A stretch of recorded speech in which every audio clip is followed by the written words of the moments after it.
and the desire to be good human beings, simply just good human beings. That for me is what yoga is. It's not all that complicated stuff that people tell us it should be. As our guru always said, it's not standing on your head that makes you a great yogi. It's your connection to the divine, and you finding that connection while we are alive. And today's satsang is all about that. Why are we here? Why are you here? Do you know? There's Lakshmi. She's definitely a karma yogi, and she said to serve. Yeah, we're here to serve. Serve the world and serve yourself as part of the world.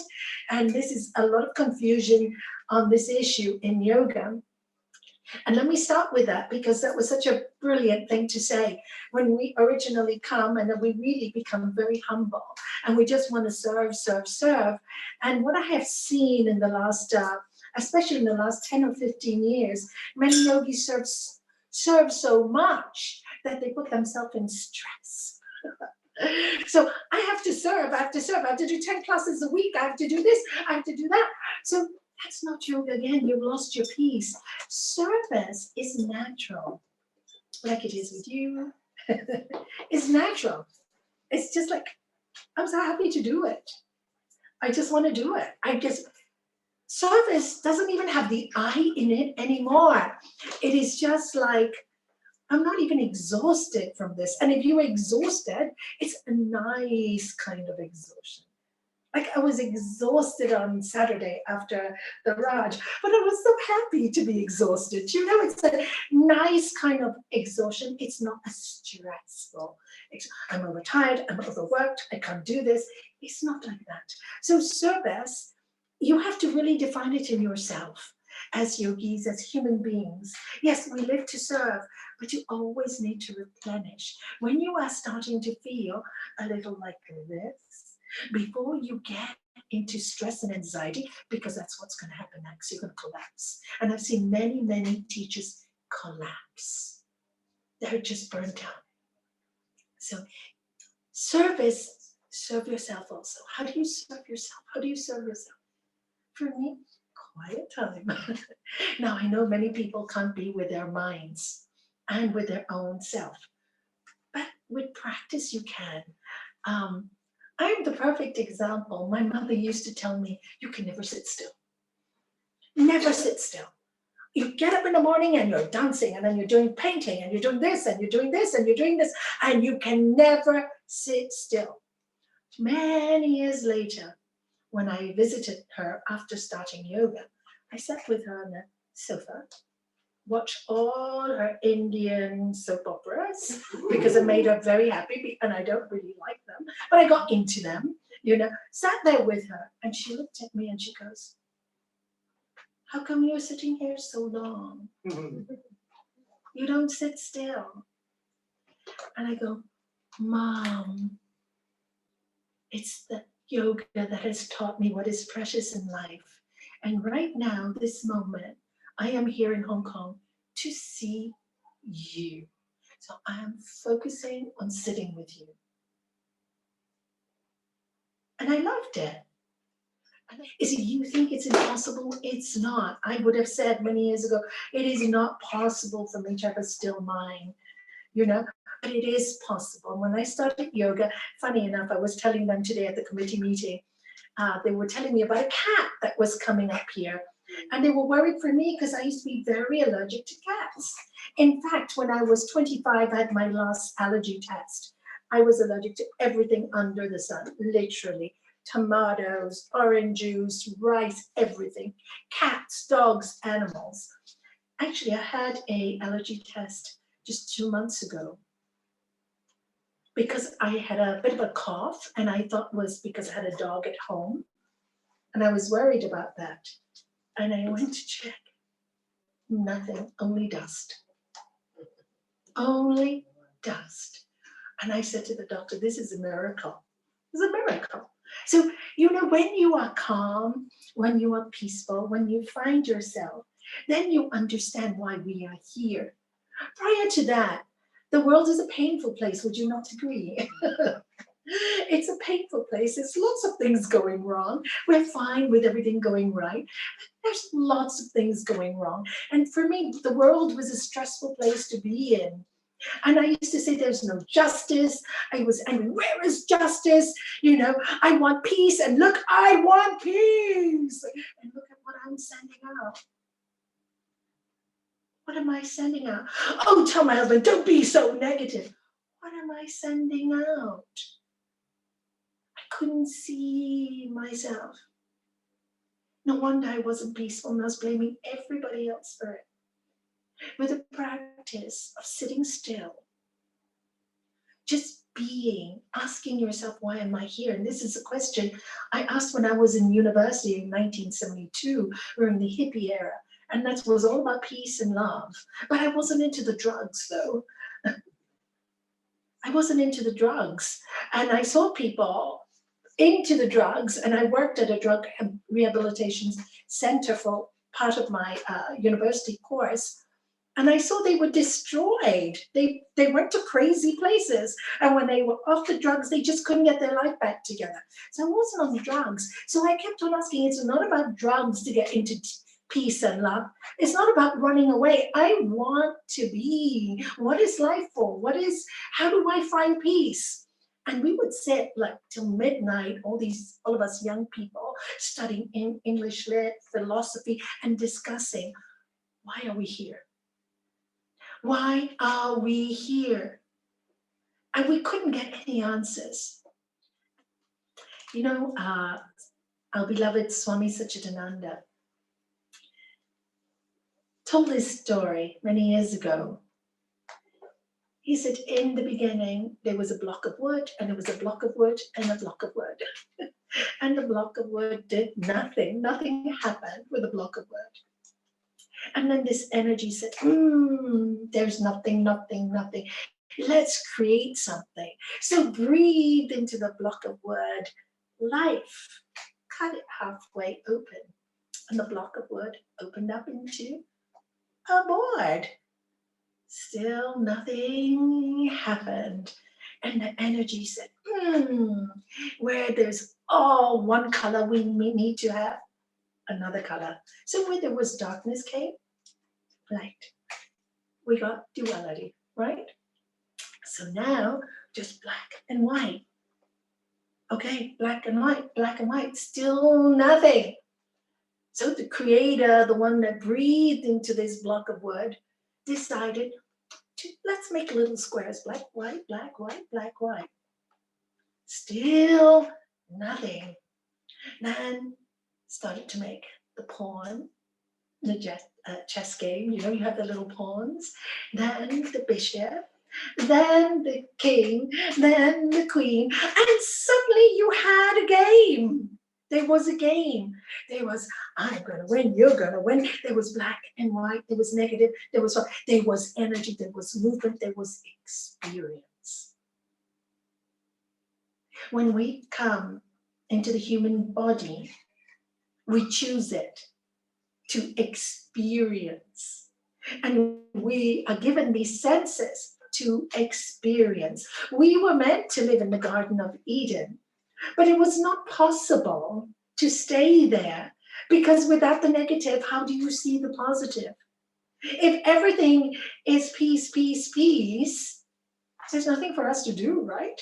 There's no challenges. There are no challenges. We need the challenge to experience, to know. So why are we here? We are here because we chose to experience life. But once you choose to experience something, there has to be a negative and a positive. And this world will always be like this. It's never going to change. Yesterday, I was teaching a group of people in the afternoon, and we had a guest from Switzerland. And she said to me, oh, Nalanie, I've studied the Bhagavad Gita, which is 3,000 to 5,000 years old, she said. And there's always been the same problem. I said, yeah. And that war was really terrible, wasn't it? And World War I was really terrible, wasn't it? And World War II was really terrible, wasn't it? And now what we're going through is a piece of cake compared to what those two wars were like. And when you see things in perspective, you kind of understand why there is dark and why there is light. Because this is the university. And in a university, some courses are really difficult and some courses are really easy. But we chose to experience. So why do we suffer? We suffer because we forget where we came from. We forget what we asked to experience. For example, I'll tell you a lovely little story. When my first granddaughter was 29, was 4 years old, she said to my daughter, she said, Mom, I don't want to die. And then my daughter goes, why are you talking about death, Tara? She said, because if I die, Mom, I can't have delicious food. That's what she said. Who told you all these things? No, Mom, that's the truth. And if I die, I can never hug you again. So I don't want to die. She brought something from a previous life over. She remembered. She chose to experience tasting food and hugging her mom. She's giving her a message. So when her mom told me this story, I go, that's right. We come here to experience, to have fun, to have joy. But what happens, as all the masters tell us, we forget. We forget. What do we forget? We forget that we've come here to play a part and play it really well, and then bye-bye, we're off. And many of us here in this room and many of us on Zoom, nice to see you all on Zoom, many of us on Facebook, many of us just forget that we chose this part. And when we chose the part, we accept it, both the good and the bad. Most of us forgot that we're all part of a whole. We came from that same block of wood. And really, we just said, come on, you play bad guy, I play good guy. And when it's all over, I forgive you. And this is the great teaching of Lord Jesus. Forgive them, they know not what they do. No Judas, no Jesus, right? There wasn't a Judas, there will be no Jesus in the greatness that he was. No crucifixion, we would know better. Do you see what I'm saying? Where there's dark, there has to be light. Now, what is the yogi's job? Is to transcend the both. And life teaches this, you see, because we get so involved in life that we started to eat the fruit for ourselves. What does that mean? Do not eat the fruit. My master always said, would a mother tell a child, I put a big bar of chocolate in the fridge. Don't touch it.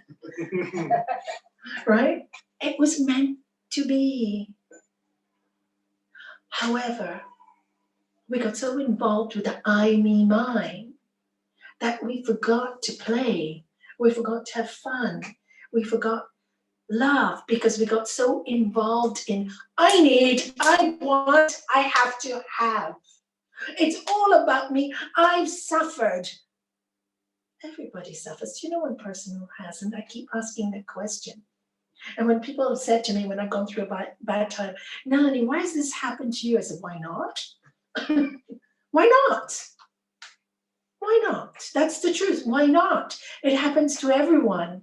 So our job, we are here to realize that we are spirit. No other species can do this but us. Because the Creator, call it God, call it consciousness, call it whatever you like. The words really don't matter to me. That's why I love this master. Truth is one, parts are many. Call it whatever you like. But the Creator cannot create without an instrument, right? So we're all instruments. And as human beings, we can experience this great energy and this great power if our stations of the cross, if our stations of the chakra are balanced well. We can experience experience the divine here. And when we allow it, with clearing up the debris. What is debris? Debris is anger. Debris is nastiness. Debris is arrogance. Debris is, oh, just greed. That's debris, jealousy. We just have to clear it out. It doesn't mean anybody's bad. They just don't know how. This is why I love this science of yoga, because it's the tools. It gives you how to clean up your own act. And when I learned how to clean up my own act, I thought, oh my God, I have no time now to judge anybody else, because there's enough to do in this mind. There's enough to do in this mind and this body. There's nobody to blame. There's only this to clear up. And if I clear up, guess who gets the benefit? I do. It's so exciting, right? And all I have to do is forget my crazy ego that wants to be pleased all the time. You have to make me happy. You have to like me. You have to do this for me, because don't you know I did this for you? Oh, no, you don't owe me anything. Nothing. I only have one boss. I keep telling everybody that. When people try to convince me of their point of view, I go, sorry, I only have one boss. And that's my inner voice, the divine that lives inside of me. And I have to live by that voice, as we all have to. We all chose to. And everybody in this room, like I said, everybody here, you wouldn't be sitting in this room if you didn't know that. Not a lot of people search our path. It's quite difficult, because the rest of the world thinks we're half nuts. You know, these crazy yogis, they believe in utopia. But utopia exists in here. May not in the world. But that was the challenge we chose, to go beyond it. We chose it. That's why you're sitting in this room, because you know, your soul recognizes. That's why Michelle cries every time somebody has a problem or sad, because her soul recognizes the connection. It recognizes the connection. It's tears like that, tears of, I'm so connected to you. You are me, I am you. Exactly the namaste that we do say every week, but instead of just saying it, it is a genuine flow. And when it's a genuine flow, you can't help but serve. You can't help but serve. And even when you're exhausted, it doesn't take your energy away. You're just tired because you have a human body, which is, you just love serving.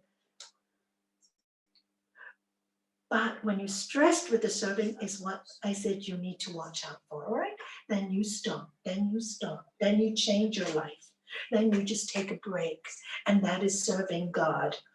Yeah, so this is what we chose to do. We chose to find ourselves with the divine energy. And that's why I always keep telling you, sing, you know, make me a channel of your peace. My master was even more wise. He said, don't say, make me a channel of your peace. Say, I am a channel of your peace. Where there is darkness, let me bring light. Say it. I am. Can you say with me? I am. You are. I am a channel of peace. So what our job is, a human mission, is to realize that we're connected with spirit, to experience it. They call it Jivan Mukta in our language, which means living in the body and being free. Being free. What does freedom mean? Doesn't mean you don't have pain.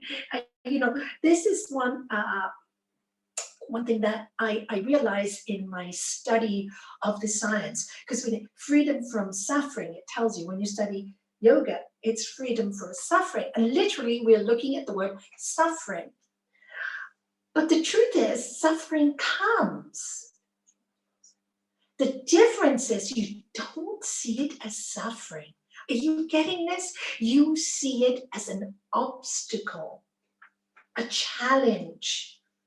You no longer think this is suffering. Yes, you feel the pain. So what? Who doesn't feel pain? You feel the pain. Pain's not going to go away. But what you learn to do is find peace in the pain. Wow, that's magical. That's good enough. I couldn't do that years ago. And when I learned to do it after my husband passed away 13 years ago, I thought, wow, this is possible. This is what they mean, freedom from suffering. It doesn't mean you don't experience pain. All the masters we know experience pain, right? Isn't it true? So why are we thinking that just because we're doing this practice that no more suffering should come to us? Sometimes it comes even more. But that's because the gods love us. They don't want us to get attached to the ego. Every time we get a little attached, whoa. And every time, I can hear the I coming along, I can be sure that something's going to happen to the body to make me remember. And I love it. I go, yes, thank you. I am human, and the human body is here for a very short while. But in this body lives the divine. And while I have the divine inside of me, I am going to try to live the most beautiful life I can. And I think all of you feel the same. None of you are different from me. We're just the same. Same, same, same. Maybe I just put a lot of time in my connection because I really wanted to know God. I just wanted to know God so badly before I left this body. And like I said, the God I found was God of light and consciousness and love. It wasn't that man that punishes and this and that. No, we punish ourselves. The Garden of Eden, we chose to poison ourselves. We can choose to poison ourselves, or we can choose to have the delicious fruit, cut it in half. Would you like to share this with me? Let's all eat together. It's all mine. Don't touch this. It's up to us. We have that choice. And that's the brilliance of this human birth. It is electricity. We're made up of atoms, positive, negative, neutrons, electrons, protons, they move. They're energy. And of course, this is what we do in this lifetime. We raise our frequency, okay? That's what we're doing with spiritual practice. This is what we're here for, so that we do enjoy some heaven while we are on earth. Otherwise, it's too late when we die, okay? We're meant to enjoy some heaven. And then we start going beyond the judgments. Oh, this person made a terrible mistake. So what I have learned, and I hope you will learn, that the highest frequency of all is unconditional love. But it's very difficult to do it in this human body. It is difficult to do it. So there are practices to build this up. And unconditional love, I have learned, can only happen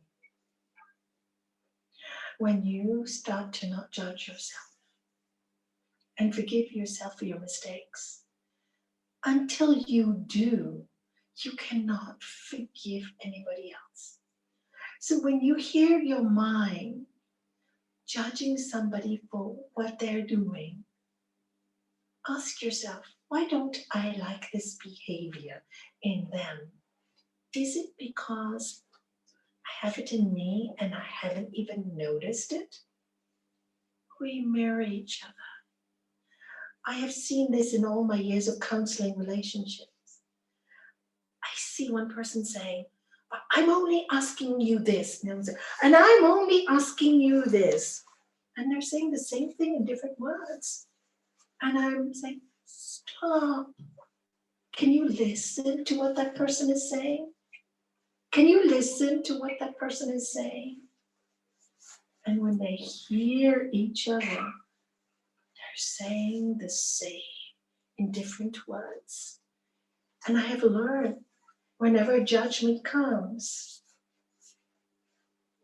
do I have that quality in me? Now I'm talking about emotional judgments. I'm not talking about somebody murders somebody and it's a wrong act. You have to put them in prison for a little while for them to learn. I just think prisons are run wrongly. I think they should be all changed. It should be rehabilitation centers and giving them self-respect. Because I have met people who have believed they are so bad. And when they come to me and they tell me they're so bad, I can only see that they really are diamond, but they've never seen it because they've never had the opportunity. They've never had the background. They never had the love I had from my parents. If you are beaten all your life, what are you going to be if that's all you see? So then when you see all these things in life, you realize there's nobody to judge, there's nobody to blame.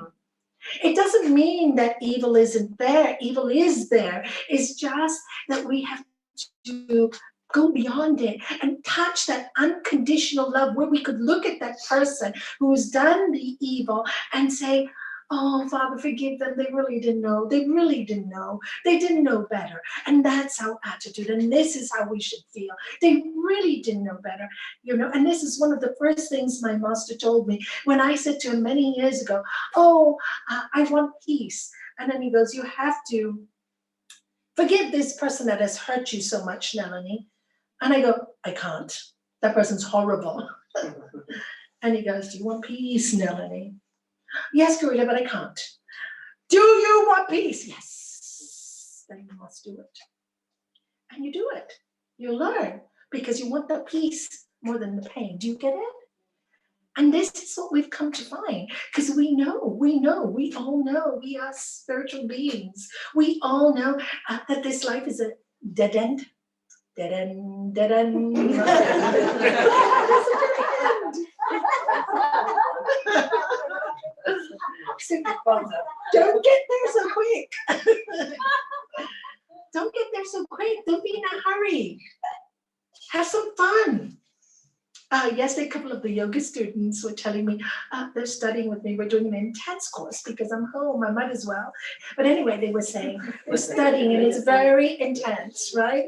It's very intense work. It's really looking into yourself, you know, looking into yourself and stripping yourself down and seeing, you know, looking within. Oh my God, you know, I've been blaming this person for years and discovering it's you. It's quite a shock to the system. You do get sick initially with these practices and the stomach hurts, and I call it ego sickness. Don't worry, you'll get over it, you know.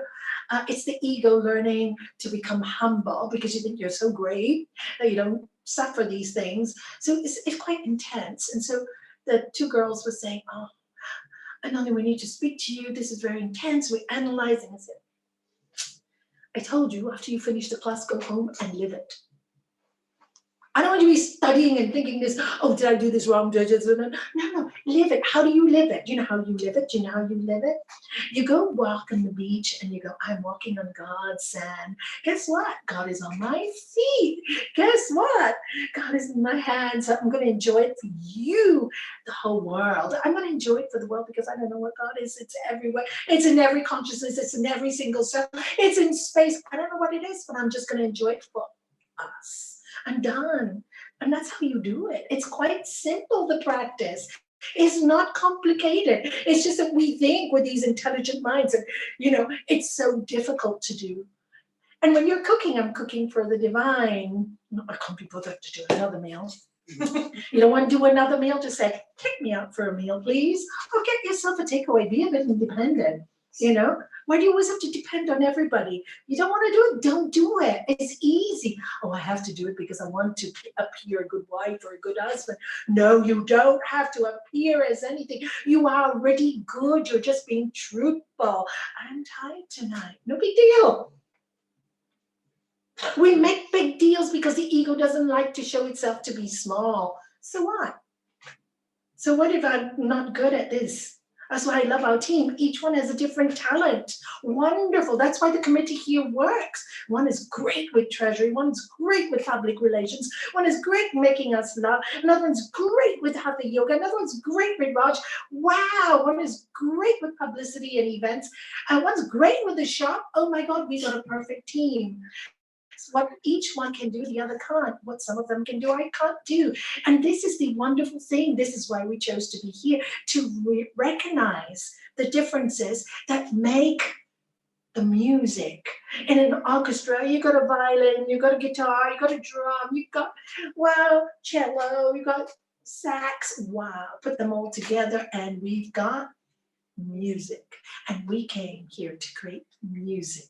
We came here to paint pictures. We came here to get incredible computer programs. We came here to heal. All the different things that one can do, we came to do. And each one does it differently. Because you know why? God wanted to know God through each and every single one of us. Doesn't matter how you see it, it chose us. It's like the great rabbi said, God, without me, there is no you. Without you, there is no me. Whoa, are you getting it? We need each other. And we're the instrument. So I always feel I have a huge responsibility to live in the highest order, ethical order, with integrity, because I don't have the right to live any other way, because I would be hurting my father and my mother. And as a parent myself and a grandmother, the one thing I would love is to see my children happy and living beautifully. Wouldn't you? Don't you think that creative energy wanted that for us? Spirituality is not about being miserable. When you're sitting and meditating, working on yourself, it is the most exciting discovery of life, to discover that light is within you, to discover that there is this wonderful spiritual force that actually moves in your body. You know, many nights I feel the Kundalini moving, that's a spiritual energy. And I think I'm awake like 1:32, then God is healing me. It's fantastic. God is healing me. I got a little cough or something, God is healing me. Or toothache, God is healing me. It's really cool. And when you live in this way, I think this is why we were here until the day we go. Yeah. And to enjoy it, to have some fun and offer it and offer it and offer it. Just offer it. Offer your joy, offer your happiness, offer your sorrow. So other people understand that sorrow does pass. To everything, there is a season. And we chose to experience it in this world, in this life. And this is why we are here. This is why we are here. We chose to be here. And we're so scared. You know, Lord Jesus said, do not hide your light under a bushel, right? Do not hide your light under a bushel. So many of us are so scared to be who we are because we're scared. What will people think of us? Are we going to be too kooky? If Michelle does a little, does she look silly? It makes us laugh, it makes us happy. Do you see? And we love the honesty of it because all of us love truth. All of us love truth. Deep in all our souls, we just love truth. And we feel the truth of that. It's not hypocritical. It's not, oh, I'm sending you all my love. You know what I'm talking about. And when we live in that truth and we live in that reality, and when you don't feel that love, you're human. There are days we're not going to feel it. There are days we're going to be really quite sad. And accept that too. We needed to experience that pain. We needed to experience that sorrow. I don't know why, but somewhere in the future, you needed to experience that so you would have compassion for somebody else. I know that every suffering I've gone through has been such a blessing because I couldn't understand somebody else's pain if I hadn't gone through it. I fractured my foot so many times. I go, oh, I know what that's like, and I really feel compassion. And just recently, I had a problem with a tooth. And I met somebody who said, oh, Nalanie, I've had a crown put. What a horrible thing. I said, tell me about it. I wouldn't have known. It's horrible. Do you know? It's life. And we can laugh about it, admit the truth, and just move on. Do you see what I'm saying? Things will happen, good and bad.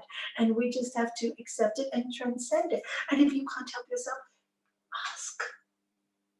Ask somebody who can help you. Ask for help, look for help. We need to. And there's so many incredible people that I know in my life that can do so many different types of healing that I can't. And if we can all work together, which was my original wish in the center, you know, that we could have many healing rooms and there would be all kinds of healing in this center. And then, you know, the Raj yogis can work with the mind, the Hatha yogis can work with the body, then the therapist could work with massage, Thai yoga massage, and Ayurvedic massage. Then the nutritionist could work with food and diet. I mean, there's so much. It's such an exciting world. There's so many people with great talents. And if we all put our talents together, can you imagine how many people can be healed very quickly? Our immune systems would be so good, COVID would be scared of us. Don't go near them, they're too strong, you know? And instead of us fearing this germ, like oh, COVID, and we're like panicking over a germ when we're so much more than that. We are so much more, and we give our power away. And the moment we give our power away, you will get sick. 100% you will get sick. I can guarantee you. Don't give your immune system away with fear. Fill it with love. Love is a very high energy. And with love, even if you get sick, you don't feel scared. Whenever I've got sick, after I've learned this practice, and I've been sick a lot in my life, except recently, been really, knock on wood, I've always loved it because I thought this really gives me time to be still. Because when I'm sick, I'm really sick. I can't move. I can never even walk to the toilet. So I just sit there and just go, wow, wonderful for meditation.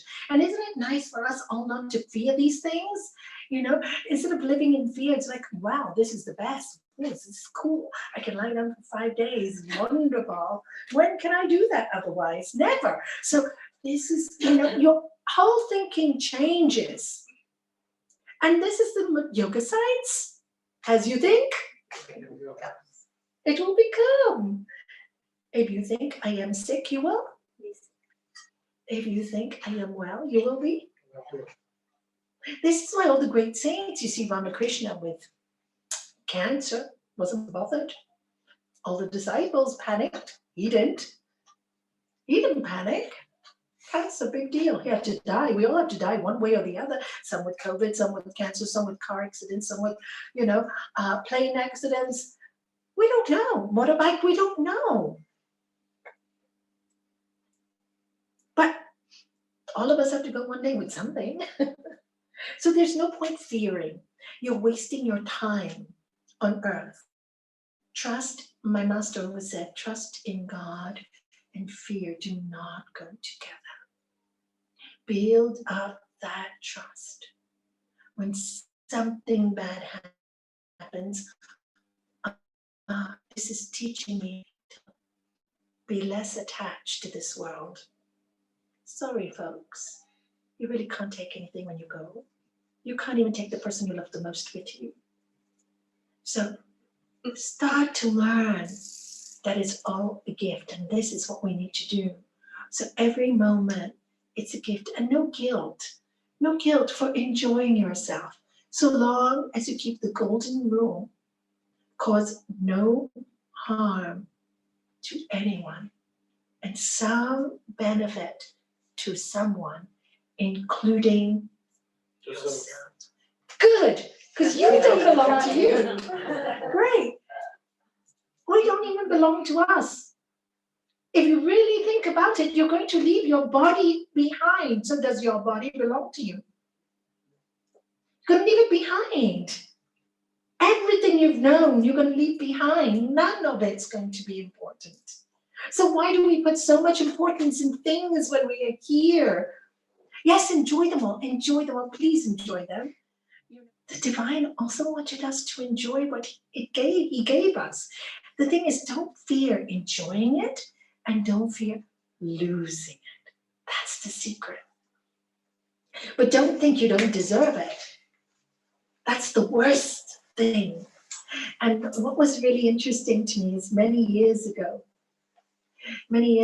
I had a patient who came to see me, and she said, Nalanie, I don't know what to do. And I said, what's wrong? And she said to me, I am so happy.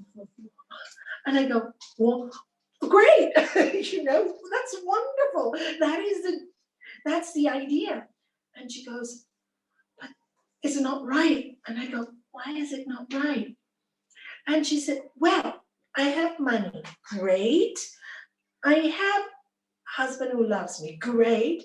And now I really want a baby girl because I have a boy, and I'm getting a baby girl. Great. And I have good friends. Great. So what's wrong with that? something bad's going to happen. You have some, okay, let's start with the first one. You have so much money. Share it, give a little bit to charity. Okay, we can work, that one is good.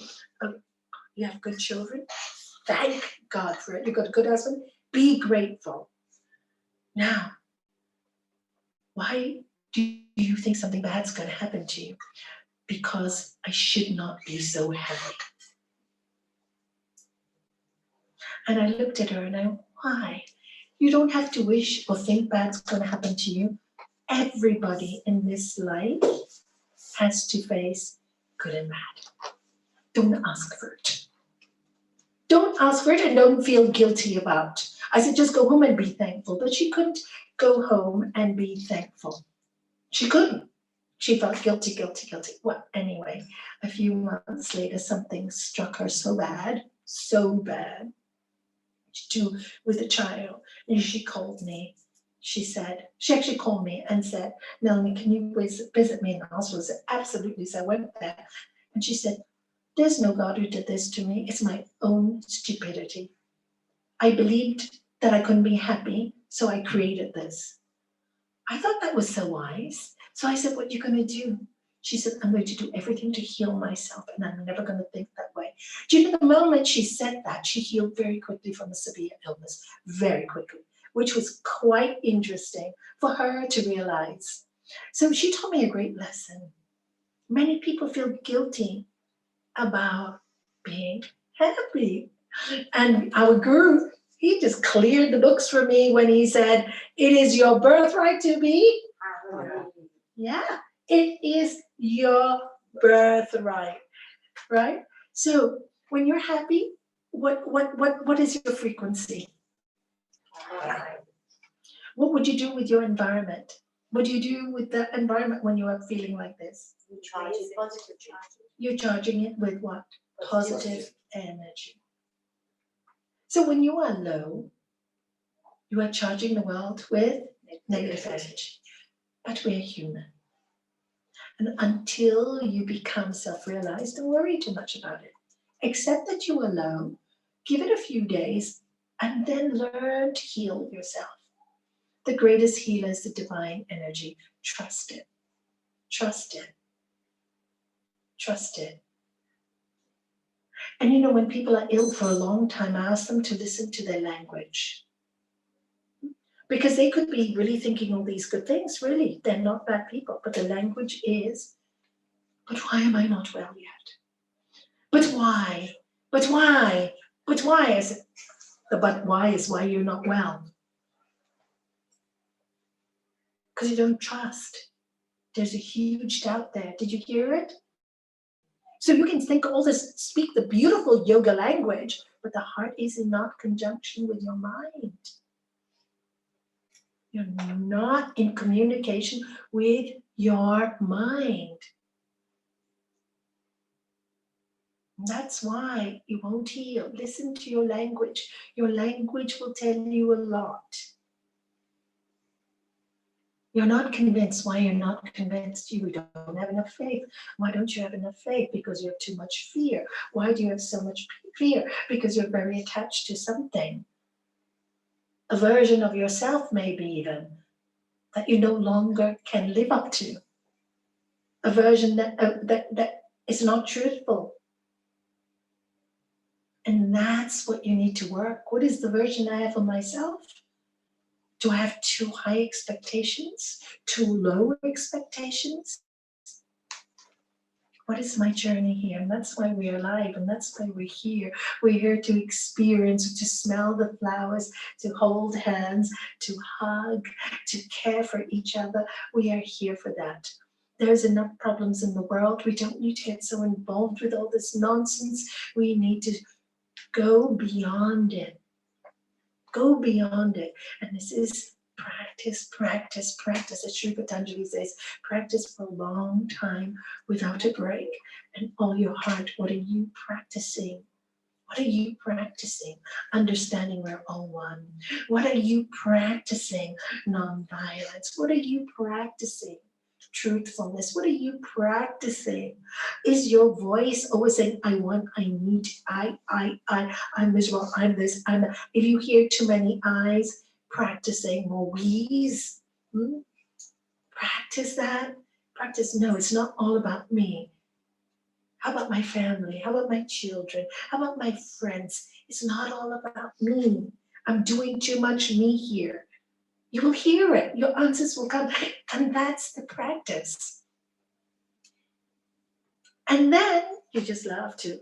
After that, when you practice many years, by itself, it changes. What I'm trying to show you is what Mother Teresa said to us. We are born, and it's not in the big things that we do, but in the small things we do greatly. Really, that's the miracle. That's the miracle. It's not the big stuff. Big stuff, a lot of people can write checks, I can go here, and I've done this and that. That's not important. That's not important. It's the little things done with love that leave the seeds of true life. It really is. In fact, I think the more famous you are, the more headache you have. You don't have to worry about ego. And one day people like you, next day they hate you. Why are you gonna bother with all that stuff? Just love everybody, don't expect anything, and you will never be disappointed. And one thing really, if you think, why are we here? I think each person is an exciting book. They may tell me their life is boring, but I don't find it boring. I find it really interesting. Every single client has not been boring to me. Wow, I think this is quite incredible that this creator can make so many different people. No one is the same. It's quite exciting, isn't it? That's why I keep saying, oh my God, there are designer pieces and they can't even see it. They're diamonds and they can't even see it. Oh gosh, wake them up quick, wake them up quick, wake them up quick. And that's it. That's all we do. Wake up to the light that is us. I really believe that's all we can do. And the world will always be the way. There will always be good times. Really why we're here is we want to get through this university and maybe go to the next planet, which there's not so much war. Because I think after this planet, we might need a bit of a rest. And then we'll get bored again and want to do some more work, and we may volunteer and come back again. Who knows? Because we're eternal. We're eternal, so really, who knows? We never die. Energy never dies. You got it? You never die. But every action has an opposite and equal reaction. So please watch what action you put in the world, and please watch how you treat our world, and please watch how you treat nature, and please love every bit of it, good and bad, and thank your lucky stars that you're even sitting in this room today and you have a home to live in. Just keep being grateful and you will connect to the divine source. It's that simple. It really is that simple. Don't complicate it. That's the problem.